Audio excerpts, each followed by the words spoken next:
ভাবুন তো আপনি একটা অন্ধকার ঘরে আছেন, যেখানে আলো নেই, হাওয়া নেই, কোনো শব্দ নেই, আছে শুধু একরাশ নিস্তব্ধতা। এরকম একটা ঘরে আপনি কতদিন থাকতে পারবেন? একদিন, 2 দিন, 1 মাস, 1 বছর? আর তা যদি হয় একটা গোটা জীবন, তখন আপনার মনে হবে এর থেকে বুঝি মরে যাওয়াই ভালো। কিন্তু না, এরকমটা সবাই কিন্তু ভাবতেন না। এরকম অনেক বহু মানুষ আছেন যারা এরকম সিচুয়েশনের সম্মুখীন হয়েছেন, কিন্তু তারা মরে যাননি। জীবনকে নতুনভাবে জিতে নিয়েছেন এবং জীবনকে নতুনভাবে বেঁচে দেখিয়েছেন। আজ আমি আপনাদের এমনই একজনের গল্প বলবো। গল্পটা আসলে একজন ছাত্রী ও তার শিক্ষকের। ছাত্রী হেলেন কেলার এবং তার শিক্ষক অ্যান। প্রথমে আসি ছাত্রীর গল্পে। অনুপ্রেরণার গল্প বারবার শুনতে কোনো বাধা নেই। আমরা কম বেশি হেলেন কেলারকে সবাই জানি এবং তার নামও বহু পরিচিত। আজকে আরেকবার তার কথা বলে নেওয়া যাক। হেলেন অ্যাডামস কেলার মার্কিন যুক্তরাষ্ট্রে জন্মগ্রহণ করেন 1880 খ্রিস্টাব্দে। জন্ম থেকে তিনি ছিলেন একটি সুস্থ স্বাভাবিক শিশু, কিন্তু 19 মাস বয়সে একটি কোনো অজানা রোগের কারণে তিনি 19 মাস বয়স থেকেই অন্ধ ও বধিরে পরিণত হন। তিনি একদম ওই শিশু বয়স থেকেই বুঝতে পারতেন তার পৃথিবীটা একদম অচেনা। তিনি স্পর্শ, গন্ধ, অনুভূতি দিয়ে সবকিছু বোঝার চেষ্টা করতেন, কিন্তু সবকিছু যেন অগোছালো আর এলোমেলো করে দিত তার সব। 19 মাস বয়স থেকেই তার সামগ্রিক জীবন একদম বদলে যায়। স্পর্শ, গন্ধ, অনুভূতি দিয়ে তিনি বোঝার চেষ্টা করলেও তার জীবনে সবকিছু ছিল শুধু অন্ধকার আর অন্ধকার, এবং এর ফলে তাকে এক প্রকার ছোট বয়স থেকে বন্য শিশুতে পরিণত করে, কারণ তিনি কিছুই বুঝতে পারতেন না এবং কিছু শুনতে পারতেন না। ডাক্তাররা তার এই অজানা অসুখকে মস্তিষ্কের জ্বর বলে নির্ণয় করে এবং এর ফলে তার সামগ্রিক জীবন একদম পাল্টে যায়। তার দৈনন্দিন জীবনের কোনো কাজ সে স্বাভাবিকভাবে করতে পারত না। বাবা আর্থার এইচ কেলার এবং মা মেমফিস প্রথমে তো বুঝতেই পারে না আসলে কি ঘটে। একটি শিশু যেই বয়সে তার নতুন নতুন শব্দ শোনার কথা, নতুন নতুন শব্দ শেখা, নতুন নতুন কথা বলার কথা, সেই বয়সে তার কানে শুধুই নীরবতা আর তার চোখে শুধুই অন্ধকার। সে কিন্তু অচিরেই হারিয়ে যেতে পারত এবং কোনোভাবে সে সার্ভাইভ নাও করতে পারত, কিন্তু না, হেলেন কেলার হয়ে ওঠে আমাদের সমাজের একজন পথপ্রদর্শক। নিজের অন্ধকার জগতে হেলেন দিশেহারাভাবে হাতড়ে বেড়াচ্ছে তার আইডেন্টিটি, এবং এমতো অবস্থায় সে একটি অবাধ্য শিশুতে পরিণত হলো। ভাঙচুর করা এবং বেয়ারাপনা করাই তার স্বভাবে একমাত্র দিক হয়ে উঠল। বাবা মা ক্রমাগত চেষ্টা চালিয়ে যেতে থাকে যাতে সে সুস্থ হয়ে ওঠেন, এবং তারা সন্ধান পান আমেরিকার বোস্টনে অবস্থিত পার্কিন্স ইনস্টিটিউটের। পার্কিন ইনস্টিটিউট এমন একটি প্রতিষ্ঠান যা মুখ অন্ধ, বধির শিশুদের এবং প্রতিবন্ধী শিশুদের নিয়ে কাজ করা হয়ে থাকে এবং তাদের চিকিৎসা করা হয়। এই প্রতিষ্ঠানের একজন স্নাতক ছিলেন অ্যান সুলিভান, এবং যাকে হেলেনের জন্য মনোনীত করা হয়, এবং এই মনোনীতর কাজে সাহায্য করেছিলেন তখনকার আলেকজান্ডার গ্রাহাম বেল, যিনি ছিলেন টেলিফোনের উদ্ভাবক।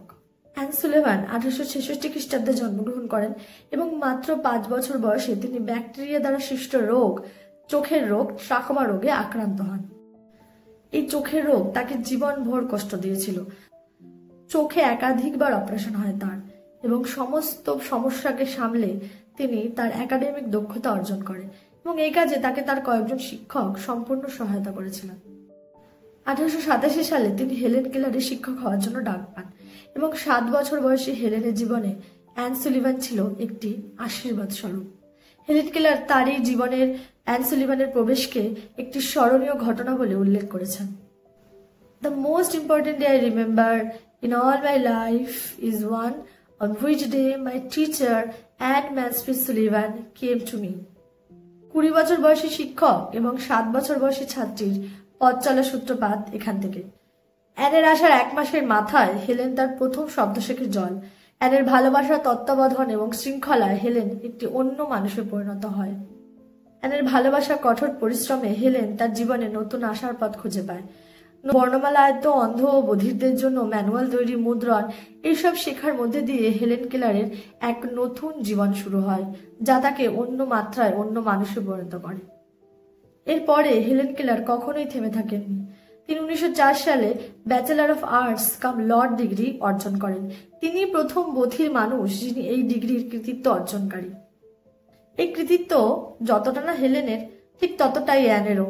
1936 সালে অ্যান তার মৃত্যুর আগে পর্যন্ত তার ছাত্রীর পাশে ছিলেন এবং অ্যানের মৃত্যুর পরবর্তীকালে হেলেন কেলার তার দেখানো পথেই এগিয়ে চলেন এবং জীবনকে জিতে নেন এক অন্য মাত্রায়। 1903 সালে হেলেন কেলারের প্রকাশিত the story of my life বইটি 50টি ভাষায় অনুদিত হয়েছে। Optimism, the song of the stone wall, the world I live in, এসব বইতে হেলেন কেলার তার জীবনের না বলা কথা ব্যক্ত করেছেন এবং আর্কাইভে তার 475টির বেশি বক্তৃতা রয়েছে। তিনি নিজেকে একজন লেখক হিসাবে দেখতেন এবং তার পাসপোর্টে লেখক পেশাটাই তালিকাভুক্ত রয়েছে।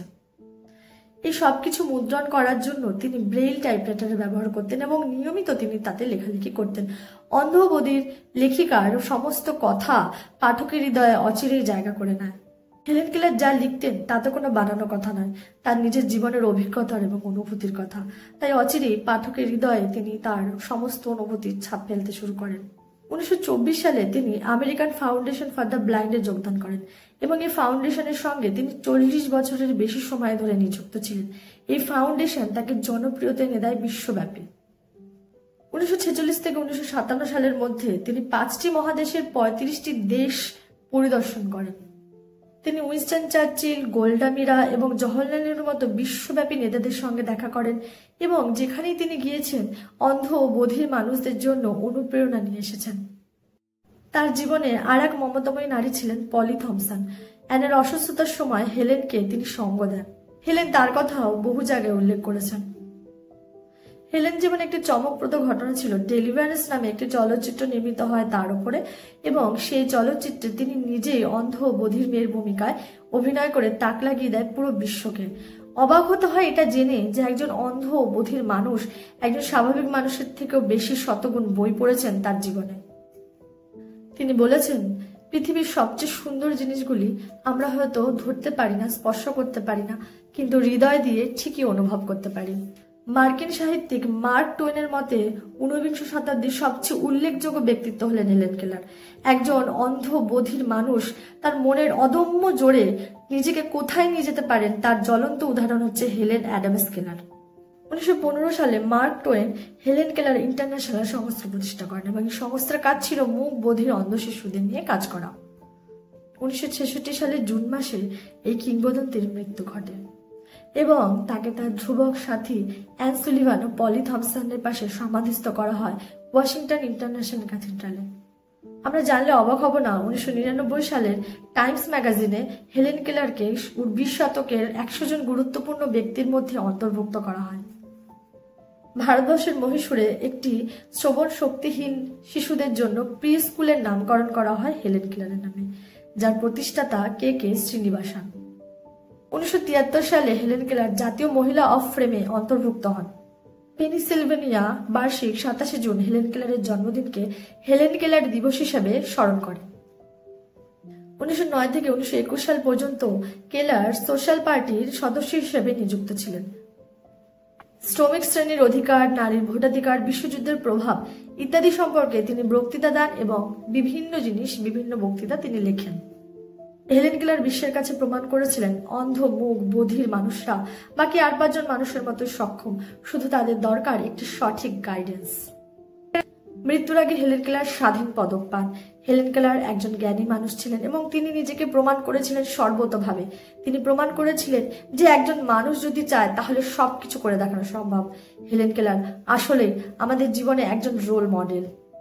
এভাবে হেলেন কেলার বিশ্বের কাছে চিরস্মরণীয় হয়ে রইলেন। আজকের ভিডিও এখানে শেষ করছি।